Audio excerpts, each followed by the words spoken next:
The island of Timor is currently divided in two parts. The west is part of the Republic of Indonesia with provincial capital in Kupang, while the east, whose capital is Dili since its independence, has been a Portuguese territory since the 16th century. When the first traders and missionaries reached the coast of Timor in 1515, the island was organized in small states ruled by two kingdoms, Sorbian and Belos, who practice animism. Islam, a religion that is still prevalent in Indonesia, has never reached Timor. Even Buddhism, extensively practiced in Java, especially in the 13th century, did not prevail. During the third quarter of the 16th century, the first Portuguese Dominican priests arrived in Timor and started developing a progressive religious influence, even as the Portuguese domination was still being settled.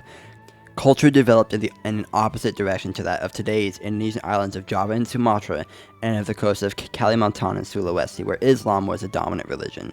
In 1651, the Dutch invaded Kupang in the western end of the island of Timor and took control of half its territory. In 1859, the Dutch concluded a treaty with Portugal to determine the border between the Portuguese Timor, present-day East Timor, and the Dutch Timor, Western Timor. Upon Indonesian independence in 1945, Western Timor was integrated into its territory.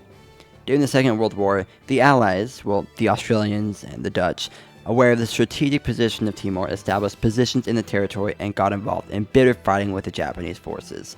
Some tens of thousands of Timorese lost their lives while fighting side by side with the Allies. In 1945, the Portuguese administration was restored in Timor-Leste.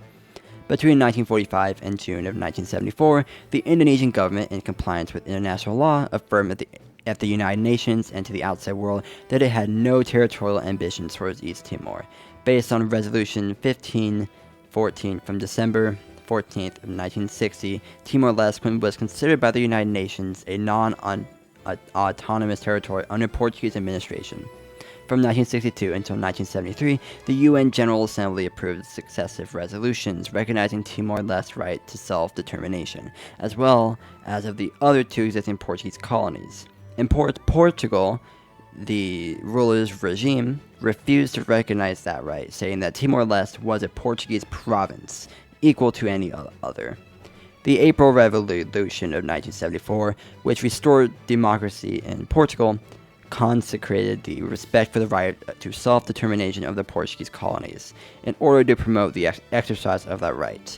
On May 13th, a committee for the self-determination of East Timor was installed in the capital. The Portuguese government authorized the creation of political parties, and as a result, partisan organizations emerged in Timor-Leste. The UDT, the Timorese Democratic Union, called for Timor's integration in a Portuguese-speaking community. The ASTD, which would later change its name to the Revolutionary Front for an Independent East Timor, supported the right to independence, and the Popular Democratic Association of Timor suggested integration with autonomy within the Indonesian community.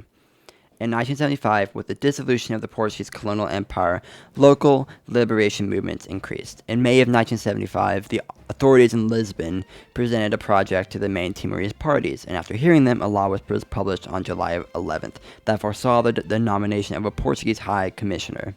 This same law expected the election of the People's Assembly in October of the same year in order to establish a political status. The diploma foresaw a 3-year transitional period. A local program of progressive decolonization was already taking place since January of 1975. As part of this program, elections were held in the Latem district for regional administrative leadership. The result of the first popular consultation made clear of the group's lack of support and the Timorese people's refusal to accept integration by democratic means. Long before those regional elections were held, it was quite obvious for any independent observer visiting the territory that the overwhelming majority of the Timorese rejected integration into Indonesia. Cultural differences was one of the main reasons. On November 28th of 1975, multiple groups, together with the Prime Minister, unilaterally declared the independence of Timor-Leste. The new leader, who later became the first leader of the armed resistance, was appointed as a Prime Minister of the new independent country. The Declaration of Independence led to a civil war.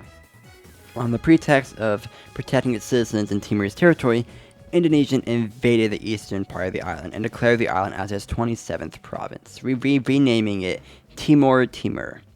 Indonesia was given the tacit support of the American government, which saw Timorese groups as a Marxist organization.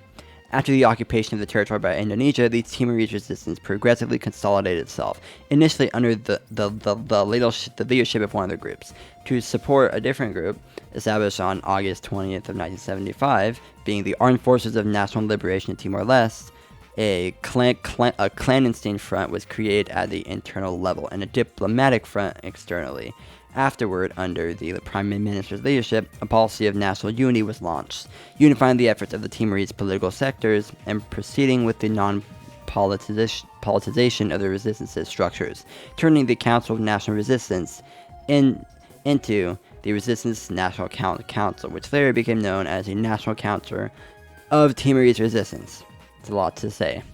The latter led the process until Timor-Leste independence, already under the auspices of the United Nations. About one-third of the country's population, more than 250,000 people at the time, died during the war. The Portuguese language was forbidden, and the use of Tetun was discouraged by the pro-Indonesia government by strongly criticizing the press. This same government also limited the access of international observers to the territory, until the forced resignation of Suharto in 1998. In 1996, Jose Ramos Horta and the Bishop of Dili were awarded the Nobel Peace Prize for their dedication to the defense of human rights and independence of Timor-Leste. In 1998, with Suharto's resignation and at the end of the Indonesian economic miracle, another person was immediately sworn in as president. He later announced that he was willing to hold a referendum on autonomy with integration into Indonesia or independence for East Timor. The referendum took place on August 30th of 1999 with a participation of more than 90%. 78.5% of the East Timorese favored independence and rejected the autonomy suggested by Indonesia. Nevertheless, pro-Indonesian militias went on a rampage, assaulting the headquarters of the United Nations in East Timor and forcing the bishop to flee to Australia. The wave of murders continued, promoted by the anti-independence militias and supported by members of the Indonesian army dissatisfied with the referendum results. Finally, on September 18th, one contingency force of Blue Berets, an international military force, was deployed to East Timor, consisting initially of 2,500 men, later extended to 8,000, including Australians, British, French, Italians, Malaysians, North Americans, Brazilians, and Argentinians, among others. The peacekeeping mission, led by Brazilian Sergio Vieira de Mello, aimed at disarming the militias and supporting the transition process and the country's reconstruction. Portugal and many other countries organized campaigns in order to collect donations, provisions, and books. The situation was slowly taken under control with the progressive disarming of the militias and the beginning of the reconstruction of houses, schools, and other infrastructures. Elections were held for a constituent assembly that became responsible for drafting Timor-Leste constitution. This document came into force on May 20th, 2002, on the same day the country was given its sovereignty. This day is now known as Restoration of Independence Day. Anyways, that is it for the history of East Timor. I would like to add, this video, East Timor, is coming after Ecuador. I'm going in alphabetical order because I was debating on whether to have it be as Timor-Leste or East Timor, but since I'm going by the English names, might as well go East Timor, so I just did this now instead of doing this like all the way down in the end of the T's. Anyways, time for the fun facts. Timor-Leste translates to Eastern East because both Timor and Leste translates to East in their own respective languages, being the various Malaysian languages and Portuguese. East Timor became the first new nation of the 21st century. In 2002, gained independence, and it's also the newest Asian country. East Timor is home to the world's most biodiverse waters. East Timor is one of two predominantly Christian countries in Asia, with the other one being the Philippines. East Timor is one of the least visited countries in the entire world. It has a very low tourism score. Anyways, that's it for the history of East Timor.